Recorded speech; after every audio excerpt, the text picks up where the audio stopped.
ده فراخ فحم، اللي هي شيش طاووق، يعني هم مسمينها هنا فراخ فحم.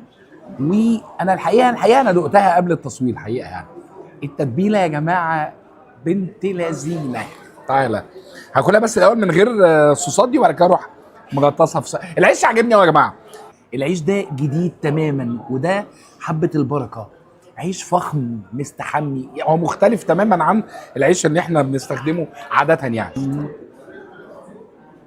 تتبيله الفراخ يا جماعه، الصدور الفراخ عاده تستها مش عالي غير الوراك، عشان كده التتبيله بتفرق فيها جدا. كل ما كانت التتبيله فيها اجتهاد، وكل ما كانت قويه وعاليه ومتناسقه طبعا، كلما كانت حته الشيش طعمها اعلى من لو ما فيهاش ده.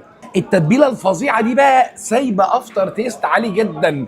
يعني الشيش مش من ضمن الحاجات اللي بتسيب افتر تيست عالي، لا ده عامل كده فعلا.